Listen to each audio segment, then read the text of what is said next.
সেই নদীর জলে মণিবরের পুত্র চিত্রাঙ্গনা ওই নদীর জলে জলকেলি করছে। নদীর জলে জলকেলি করিতে করিতে ওই প্রভাস নদীর জলে তলিয়ে গেল। যে না প্রভাস নদীর জলে চিত্রাঙ্গনা তলিয়ে গিয়েছে। ছোট ছোট বালক চিৎকার করছে, চিত্রাঙ্গনা, চিত্রাঙ্গনা তুই কোথায় গেলি? একবার তো সারাবে। সর্বনাশ, এবার আমি কি করবো? চিত্রাঙ্গনার পিতার কাছে গিয়ে কি জবাব দেব আমরা?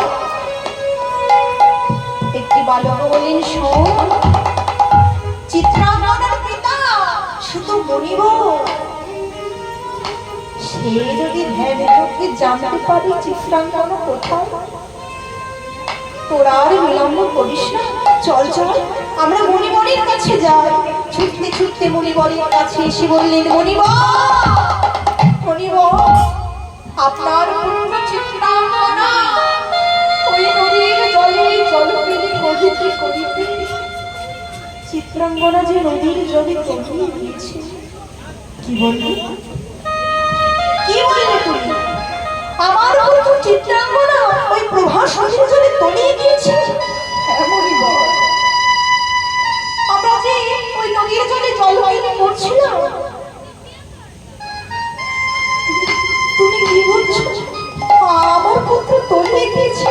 ছুটতে ছুটতে মণিবর প্রভাস নদীর তীরে আসলে প্রভাস নদীর তীরে এসে প্রভাসকে বলছে, প্রভাস, প্রভাস তুমি একটিবারও দেখা দাও প্রভাস,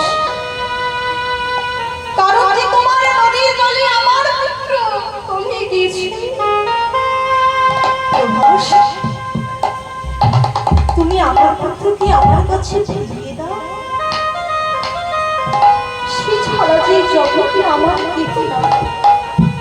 প্রভাস তুমি দেখা দাও, তুমি দেখা দাও প্রভাস, তুমি একটিবার আমায় দেখা দাও। প্রভাস মুক্তি অনুদ হয়ে দেখা দিয়ে বলুন, মণিবর। প্রভাস, প্রভাস আমার নদীর জলে আমার পুত্র যে তলিয়ে গিয়েছে। প্রভাস, সে যে আমার একমাত্র পুত্র। তুমি আমার পুত্রকে আমার কাছে ফিরিয়ে দাও। মণিবর, আপনি কি বলছেন মণিবর? আমার নদীতে অনেক বড় এরিয়া, কুমিরে খেয়েছে না হাঙরে খেয়েছে তাও আমি জানি না মণিবর। কিন্তু মণিবর যে একবার চলে যায় সে তো আর ফিরে আসে না। কি করে আপনার কাছে আমি আপনার পুত্রকে ফিরিয়ে দেব? মণিবর বলেন, শোনো, তুমি যদি আমার পুত্রকে আমার কাছে ফিরিয়ে না দাও, আমি তোমাকে অভিশাপ দিলাম। আজ থেকে তোমার জল অপবিত্র হবে, পশুপাখি মলমূত্র ত্যাগ করবে, তোমার জলস্রোত কমে যাবে। তাই গৌর প্রেমানন্দে হরি।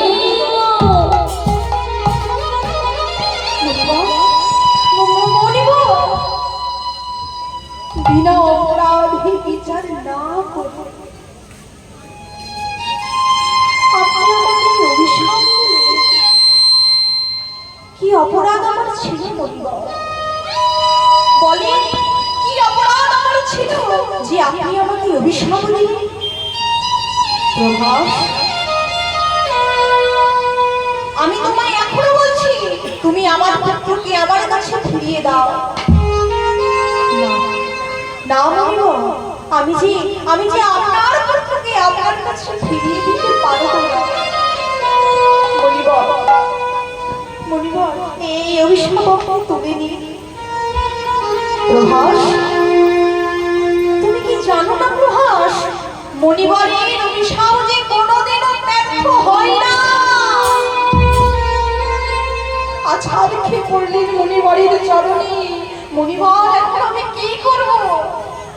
প্রভাস, তুমি আমার পুত্রকে আমার কাছে ফিরিয়ে দাও। প্রভাস, প্রভাস বলছে মণিবর, আপনি যদি আপনার পুত্রকে ফিরে পেতে চান তাহলে আর বিলম্ব করবেন না, আপনি চলে যান জমালয়ের জবাধিপতির কাছে। এই বলে মণিবর এক পা দু পা করতে করতে জমালয়ে আসলেন জমাধিপতির কাছে।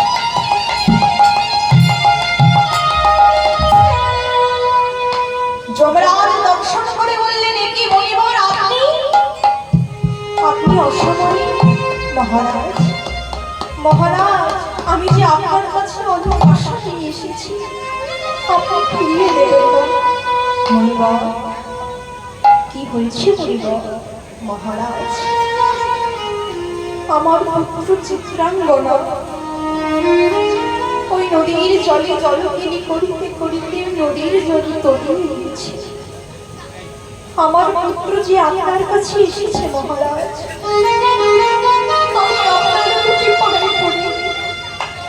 আমার পুত্রকে আমার কাছে ফিরিয়ে দিন। সে যে আমার একমাত্র পুত্র, সে যে আমার একমাত্র সন্তান, এই জগতে যে আমার সন্তান ছাড়া আমার কেউ নেই।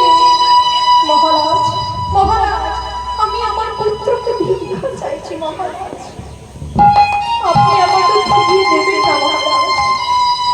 মহারাজ বললেন, মণিবর, ওই দেখেন ওখানে ছোট ছোট বালবাল খেলা করছে, ওখানে আপনার পুত্রের নাম ধরে ডাকে, দেখবেন আপনার পুত্র আপনার কাছে ফিরে এসেছে।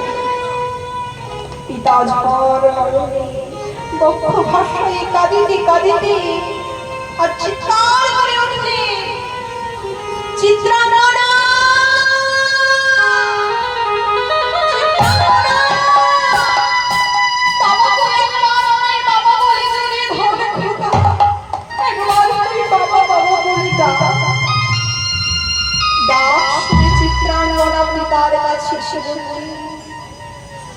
আপনি আমায় ডাকছেন? খোকা, তুই কি বলছিস বাবা? তুই আমায় চিনতে পারছিস না? আমি যে তোর পিতা। খোকা রে, তুই একবার আমায় বাবা বলে জড়িয়ে ধর, তুই একবার আমায় বাবা বলে ডাক। কে আপনি? এই জগতে কত পিতা আর কত মাতা হলো, কেমন করে চিনব আপনি আমার পিতা? দেখুন, এই জগতে যেমন আমরা এসেছি, এই জগৎ ছেড়ে আমাদের সকলকে চলে যেতে হবে, কিন্তু যখন চলে যাব কেউ আমরা জানতে পারবো না কি আমার কন্যা, কি আমার পুত্র, কি আমার স্বামী, কি আমার স্ত্রী। আজ মণিবর ঝড় নয়নে কাঁদছে, খোকা আমার চিনতে পারলো না। ঝড় নয়নে কাঁদিতে কাঁদিতে প্রভাস নদীর তীরে আসলেন। প্রভাস বলছে, মণিবর, আপনি আপনার পুত্রকে ফিরে পেয়েছেন? প্রভাস,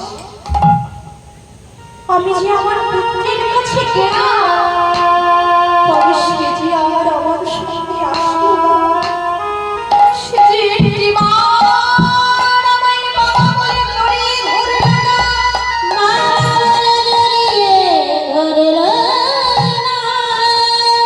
প্রভাস বলছে, মণিবর, তাহলে আমার উপায়টা কি হবে? আমি যে অভিশপ্ত, হবে আমার উপায়?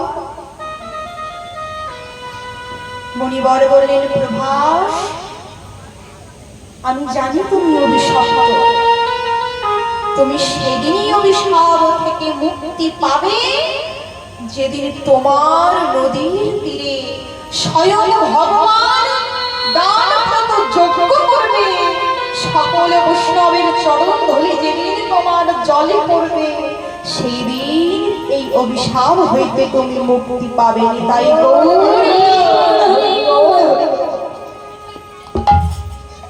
দেখো, ভগবান দেখবেন না কে মুচির ছেলে, কে ভিখারির ছেলে, কে রাজার ছেলে, সকলকে চলে যেতে হবে,